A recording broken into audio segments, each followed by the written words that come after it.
Oke, assalamualaikum warahmatullahi wabarakatuh. Kita mulai materi minggu ini adalah distribusi probabilitas kontinu. Ya, di distribusi probabilitas kontinu itu ada distribusi normal, ada distribusi t-student, ada distribusi chi-square, dan ada distribusi f. Yang kita akan bahas pada materi statistik industri 1 hari ini hanya distribusi normal, ya. Selebihnya akan kita bahas di statistik industri 2.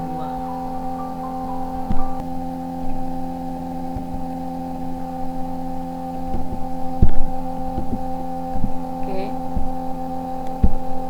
lanjut di pengertian distribusi peluang kontinu. Distribusi peluang kontinu pewacak yang dapat memperoleh semua nilai pada skala kontinu. Ruang sampelnya kontinu, dan bila ruang sampel mengandung titik sampel yang tak terhingga banyaknya, maka fungsinya dia menggunakan fungsi integral.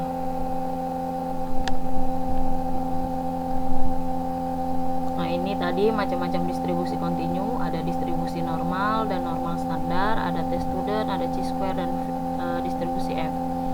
3 materi ini kita akan bahasnya di statistik industri 2. Jadi yang kita bahas di distribusi probabilitas kontinu untuk di statistik 1 hanya di normal standar atau normal baku, ya. Ini distribusi normalnya, ya. Jadi kurva distribusi normal itu adalah dia akan seimbang, ya. Bagian sisi kanan dan sisi kirinya seimbang, simetris, berbentuk garis lengkung dan halus berbentuk seperti genta, kemudian simetris terhadap rataannya, terhadap minnya. Kemudian kedua ekor ujungnya semakin dekat mendekati sumbu absisnya atau sumbu X-nya, tapi tidak akan memotong sumbu X. Jarak titik belok kurva tersebut dengan sumbu simetrisnya sama dengan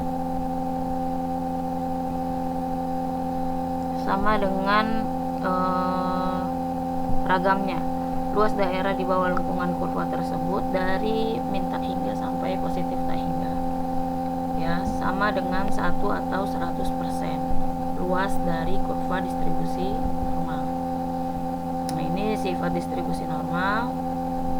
Ini adalah rata-rata minnya, kemudian ini adalah varian, kemudian ini adalah standar deviasinya. X-nya adalah nilai pewacaknya.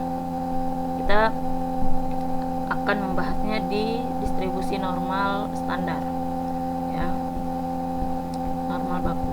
Nah, ini adalah sifat-sifat distribusi normal. Modus itu adalah nilai yang paling sering muncul, ya, merupakan titik pada sumbu mendatar tempat kurva tersebut maksimum terdapat pada x kuadrat atau terdapat pada x atau sama dengan minnya, ya. Kemudian yang lain-lain.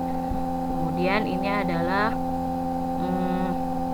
distribusi normal, ya, ketika ada 2 sampel, ya. Kemudian ya, ini semua adalah distribusi normal ketika dilakukan pengambilan sampel di 2 titik gitu, ya.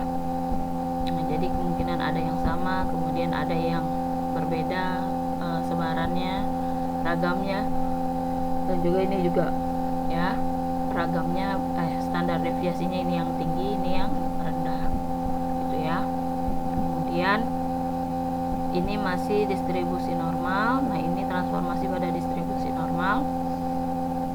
Ini nanti akan kita bahas di distribusi normal bakunya. Nah, ini tabelnya, ya. Jadi yang di tabel itu adalah nilai dari min tak hingga sampai batas minnya, ya.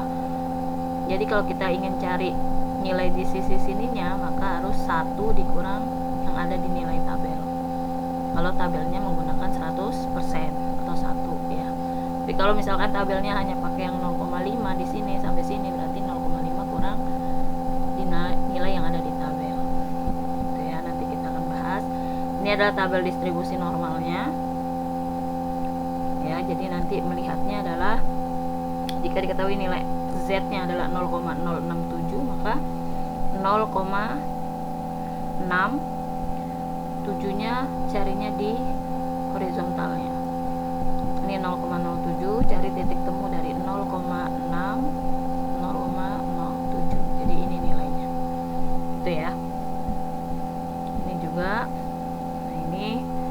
ketika kita ingin diketahui suatu sebaran normal dengan mu sama dengan 50 rataan dan standar deviasinya 10, carilah probabilitas di mana X memiliki suatu nilai di antara 45 dan 62. Ya, jadi nilai Z-nya bersesuaian dengan X1-nya 45 dan X2-nya 62. Jadi kita hitung dulu. Tadi kan persamaannya udah ada nih di sini. Sorry. Oh, ini. Ya. Jadi nilai A dikurang rataannya dibagi nilai standar deviasinya. Gitu ya. Maka nilai Z1-nya adalah 45 kurang mu-nya 50 dibagi 10. Jadi nilai Z1-nya adalah minus 0,5. Z2-nya 62 kurang 50 bagi 10. Nilai Z2-nya adalah 1,2. Maka batasnya berarti probabilitas dari 45 lebih besar sampai 62, maka Z-nya adalah minus 0,5 sampai 1,2. Berarti kayak gini ya. Nah, nanti kita bisa lihat nih luasan ini dari tabel.